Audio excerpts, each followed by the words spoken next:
오늘 밤은 2022년 첫 금요 성령치유 예배 시간입니다.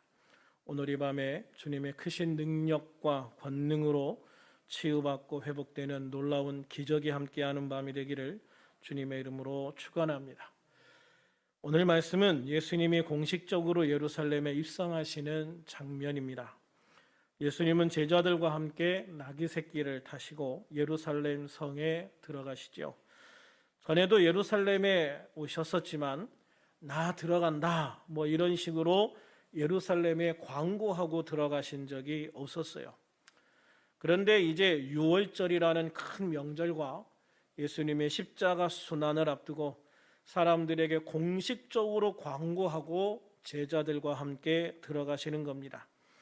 그때 사람들이 구름처럼 모여 종려나무 가지를 흔들면서 호산나 찬송하리로다 주의 이름으로 오시는 이 곧 이스라엘의 왕이요 하고 외칩니다. 이런 사람들의 행동은 전쟁에서 이긴 왕이 개선할 때 왕을 맞이하는 그런 모습입니다. 예루살렘에 모인 사람들은 예수님을 메시아이자 유대인의 왕으로서 환영하고 맞이하고 있는 것이죠. 그런데 본문 15절에 보면 이는 기록된 바 시온 딸아 두려워하지 말라 보라 너의 왕이 나귀 새끼를 타고 오신다 함과 같더라 라고 했습니다. 이미 구약에 선지자를 통해 예언된 장면이다 라고 말씀하시는 거죠. 그러면 어디에 이 말씀들이 있을까요? 이 장면은 구약의 스가랴 9장 9절과 이사야 40장 9절에 예언되어져 있습니다. 먼저 스가랴 9장 9절을 같이 한번 읽어봅니다. 시작. 시온에 따라 크게 기뻐할지어다 예루살렘에 따라 즐거이 부를지어다 보라 내 왕이 내게 임하시나니 그는 공의로우시며 구원을 베푸시며 겸손하여 나귀를 타시나니 나귀의 작은 것 곧 나귀 새끼니라. 이사야 40장 9절입니다. 아름다운 소식을 시온에 전하는 자여 너는 높은 산에 오르라. 아름다운 소식을 예루살렘에 전하는 자여 너는 힘써 소리를 높이라. 두려워하지 말고 소리를 높여 유다의 성읍들에게 이르기를 너희 하나님을 보라 하라. 아멘. 그렇습니다. 하나님은 이미 이사야 선지자와 스가랴 선지자를 통해서 예수님이 예루살렘에 들어오실 때 어떤 일이 있을지를 미리 다 예언해 놓으셨습니다. 예수님이 예루살렘에 들어가실 때 예수님은 겸손하여 나귀 새끼를 탈 것이고 사람들은 왕으로 오시는 예수님을 향해 소리 높여 하나님을 찬양할 것이다 라고 말씀하고 있는 거예요. 그렇게 메시아로 오실 예수님은 세상을 공의로 심판하실 분이시고 우리에게 구원을 베푸실 분이라는 겁니다. 그러므로 우리는 예루살렘 성에 모였던 백성들처럼 이 아름다운 구원의 소식을 소리 높여 외치고 세상에 증거하는 그런 복된 성도가 되어야 될 줄로 믿습니다. 그런데 사람들이 그렇게 많이 모여서 예수님을 환호하며 환영했던 이유가 따로 있었다라고 말하죠. 본문 17절 18절을 같이 읽겠습니다. 시작. 나사로를 무덤에서 불러내어 죽은 자 가운데서 살리실 때에 함께 있던 무리가 증언한지라. 이에 무리가 예수를 맞으면 이 표적의 행하심을 들었음이러라. 이에 무리가 예수를 맞으면 이 표적 행하심을 들었음이러라. 할렐루야. 그렇습니다. 예수님이 오신다는 소식을 듣고 사람들이 구름처럼 모여든 이유가 바로 예수님이 나사로를 살리신 표적, 그 표적을 본 사람들이 예루살렘 성과 온 유대에 그 소식을 증거했기 때문이다 라고 말하는 거죠. 그러니까 사람들이 나사로가 살아난 이 표적에 대해서 듣고 그 표적을 행하신 예수님이 궁금하고 나사로를 살리신 이분이야말로 우리가 진정으로 믿고 따라야 될 메시아가 아닌가, 이분이 바로 우리에게 오시는 유대인의 왕이 아닌가, 이런 생각을 가지고 사람들이 모여들었다는 것이죠. 예수님이 나사로를 살리신 기적을 일으켰다는 소식을 사람들이 얼마나 인상 깊게 또는 굉장히 충격적으로 들었는가 하는 것이 9절부터 11절에 나옵니다. 같이 한번 볼까요? 시작. 유대인의 큰 무리가 예수께서 여기 계신 줄을 알고 오니 이는 예수만 보기 위함이 아니요 죽은 자 가운데서 살리신 나사로도 보려 함이러라. 대제사장들이 나사로까지 죽이려고 모이하니 나사로 때문에 많은 유대인이 가서 예수를 믿음이러라. 아멘. 이 말씀을 보면 예수님이 나사로를 살리신 기적이 예루살렘과 유대에 아주 빠르고 넓게 퍼져나갔음을 보여주는 거예요. 나사로를 살리신 이 표적을 통해서 사람들은 예수님뿐만 아니라 죽었다가 다시 살아난 나사로까지도 보고 싶어 했어요. 그래서 사람들이 예수님도 볼 겸 나사로도 볼 겸 구름처럼 예수님 주변에 모여들었다는 것이죠. 그리고 나사로를 살리신 이 기적을 통해서 많은 사람들이 예수님을 새롭게 믿게 되었습니다. 특별히 예수님이 나사로를 살리신 기적을 행한 지역인 베다니는 예루살렘과 아주 가까운 곳이었어요. 그러니 나사로를 살리신 기적이 예루살렘 사람들에게 특히 많은 영향을 주었을 것이다 라는 것을 짐작해서 알 수가 있죠. 시간을 내어 예수님을 찾아갈 판에 예수님이 예루살렘으로 오신다는 거예요. 그러니까 그 소식을 들은 많은 사람들이 예수님을 보려고, 예수님을 맞이하려고 모여들었던 것이죠. 나사로를 살리신 기적 또는 표적을 사람들이 이렇게 중요하게 생각하는 이유는 이 표적이야말로 예수님이 메시아 되심을 결정적으로 보여주는 표적이다라고 생각했기 때문이었습니다. 그러므로 오늘날의 교회에서도 이런 기적과 표적이 일어나야 되는 거예요. 예수님이 살아계신 하나님이라는 증거를 사람들에게 보여주어야 됩니다. 우리들이 이런 기적을 행하고 표적을 보여줄 수 있으려면 어떻게 해야 될까? 그 해답이 사도행전 2장 이하에 나옵니다. 바로 성령의 역사이죠. 예수님께서도 이를 잘 하셨기 때문에 사도행전 1장 4절에서 예루살렘을 떠나지 말고 내게서 들은 바 아버지께서 약속하신 것을 기다리라 라고 신신당부하십니다.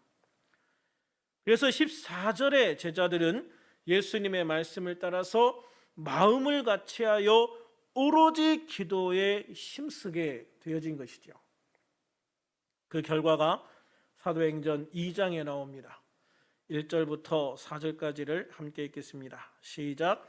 오순절 날이 이미 이르매 그들이 다 같이 한 곳에 모였더니 호련히 하늘로부터 급하고 강한 바람 같은 소리가 있어 그들이 앉은 온 집에 가득하며 마치 불의 혀처럼 갈라지는 것들이 그들에게 보여 각 사람 위에 하나씩 임하여 있더니 그들이 다 성령의 충만함을 받고 성령이 말하게 하심을 따라 다른 언어들로 말하기 시작하니라.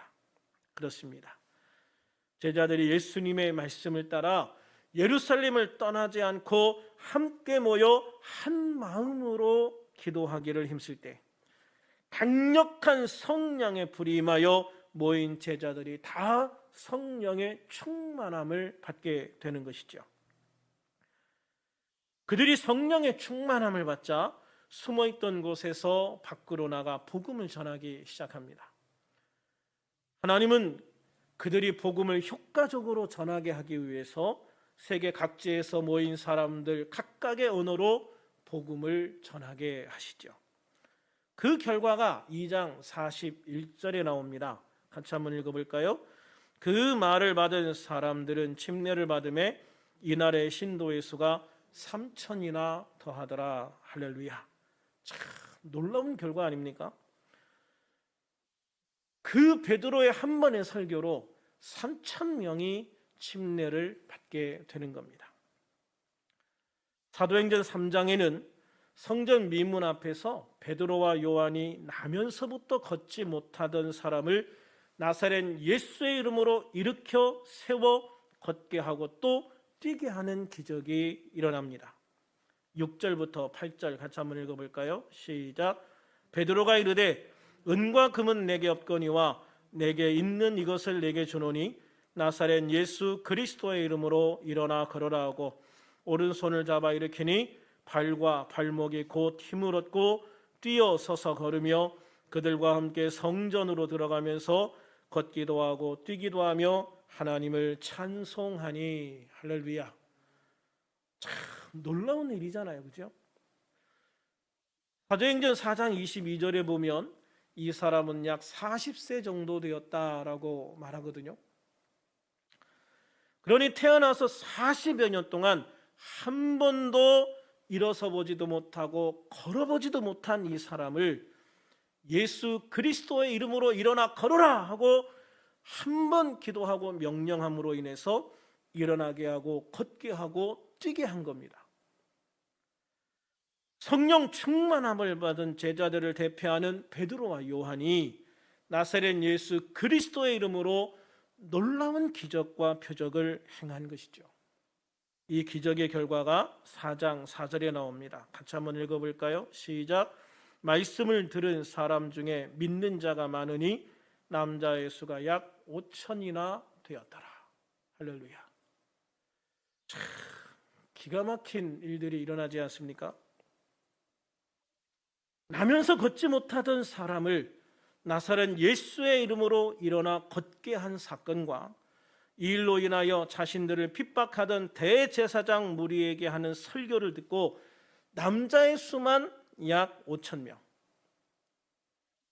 남녀노소 다 합하면 약 1만 명 이상에서 2만 명 가까운 사람들이 새롭게 예수님을 믿고 구원을 받게 되어진 거예요.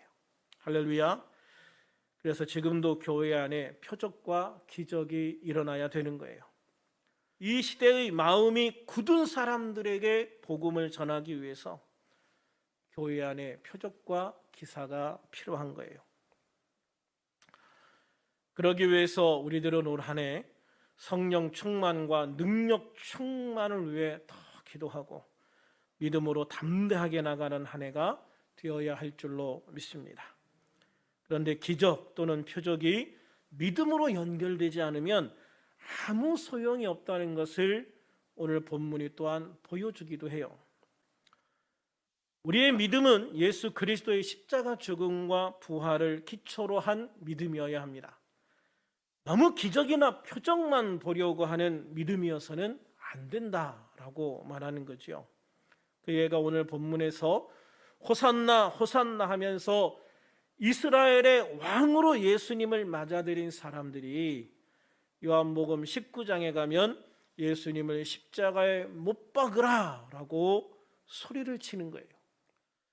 이들은 나사로가 살아난 기적만 보고 왔기 때문에 이들이 생각하는 것은 죽은 사람을 살린 예수님만 생각했기 때문에 그들에게 말씀을 통해 구원받을, 말씀을 통해 그들의 믿음을 다질 기회가 없었던 거죠. 그래서 19장 6절에 보면 대제사장들과 아랫사람들이 예수를 보고 소리질러 이르되 십자가에 못 박으소서 십자가에 못 박으소서 하는지라. 또 19장 12절에 보면 이러함으로 빌라도가 예수를 놓으려고 힘썼으나 유대인들이 소리질러 이르되 이 사람을 놓으면 가이사의 충신이 아니니이다. 무릇 자기를 왕이라 하는 자는 가이사를 반역하는 것이니이다. 이 사람들은 어떻게 했어요? 예수님을 왕으로 맞아들였단 말이에요. 그들이 바로 예루살렘 성문 앞에서 예수님을 우리의 왕이다, 당신은 우리의 왕이다 하면서 두 손 벌려 호산나 호산나 하면서 찬양하면서 예수님을 맞아들였던 사람들이거든요. 그런데 이 사람들이 불과 며칠 만에 자신을 왕이라고 하는 사람은 가이사의 반역자라고 소리치면서 예수님은 십자가에 못 박으라고 소리를 치는 거예요.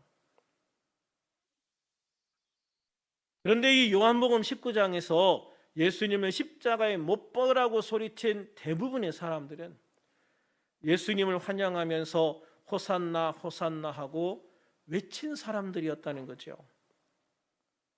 그들이 기적을 보고 예수님에 대해서 환호했지만 그들에게는 예수님에 대한 진지한 믿음, 즉 예수님의 십자가 죽음과 부활에 기초한 믿음이 없었기 때문이에요.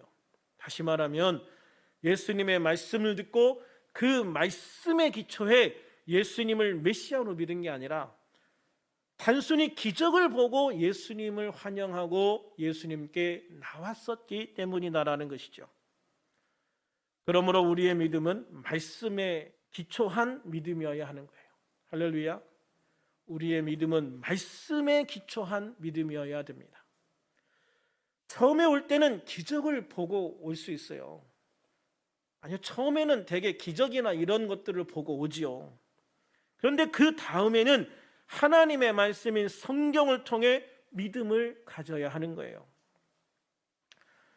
그러므로 기적이나 표적은 사람들이 예수님 앞에 나오게 하거나 교회에 나올 수 있게 하는 역할을 하지만 그 이후에는 말씀을 통해 믿음을 가져야 하는 것입니다. 그러나 또 반대로 생각을 해보면 아무리 말씀을 잘 가르쳐도 아무런 기적도 표적도 없는 교회에 사람들이 스스로 오게 하기가 쉽지 않아요. 그래서 초대교회부터 교회에는 늘 기적과 표적이 있어 왔어요. 베드로와 요한을 통해서도 기적이 있었지만 사도들뿐만 아니라 집사들을 통해서도요, 놀라운 표적들이 많이 나타나기 시작을 합니다. 사도행전 6장 5절에 보면 믿음과 성령이 충만한 사람을 집사로 선택하는 장면이 나와요. 그러니까 집사의 가장 중요한 선택의 조건은 다른 게 아니었어요. 믿음과 성령 충만. 믿음과 성령 충만, 이 두 가지였다는 것이죠. 그렇게 믿음과 성령이 충만한 집사들은요, 사도 못지않은 놀라운 일들을 행해요. 먼저 스데반 집사를 보면 6장 8절에서 스데반이 은혜와 권능이 충만하여 큰 기사와 표적을 민간에 행했다고 그랬어요. 스데반 집사는 은혜와 권능이 충만했어요. 그래서 큰 기사와 표적을 많이 행했다. 초대교회의 본격적인 북박은요, 아이러니컬하게도 집사들이 표적과 기적을 행하기 시작하면서부터 일어나기 시작을 해요. 물론 사도들이 표적과 기적을 행한 것도 유대 지도자들에게는 엄청난 부담이었어요.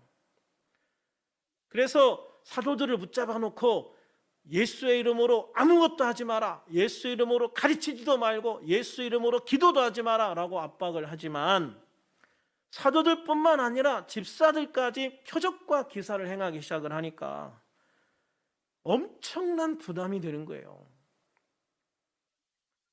이 사도들은 몇 명 안 되지만 이제 집사들이 표적과 기적을 행하기 시작을 하니까 이 사람들의 숫자는 얼마든지 늘어날 수 있는 거고, 그러면 정말 자신들이 도저히 통제할 수 없는 많은 사람들이 나사렛 예수의 이름으로 기적과 표적을 행하기 시작하게 되는 거예요. 그래서 그들이 감당할 수 없을 정도로 교회가 빠르게 성장할 수 있다는 위기감이 들게 되고, 그 위기감이 교회를 본격적으로 핍박하는 원인이 되기 시작을 하는 것이죠. 그래서 초대교회는 스데반 집사를 비롯해 엄청난 수의 순교자들이 나오기 시작을 하는 거예요.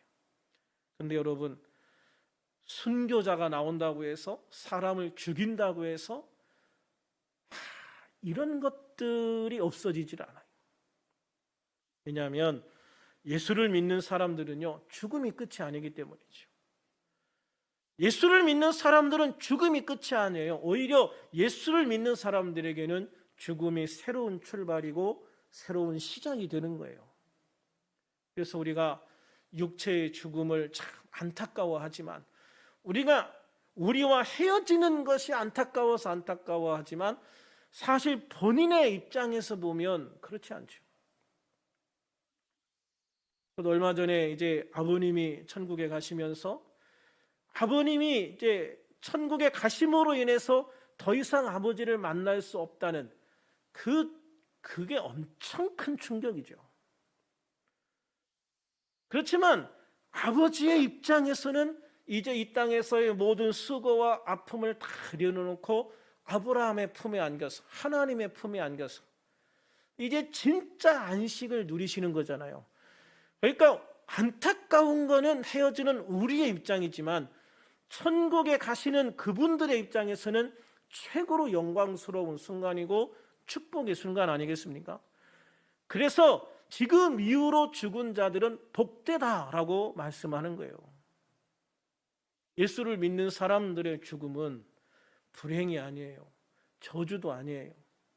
오히려 축복이고 소망인 걸 믿으시기를 바랍니다.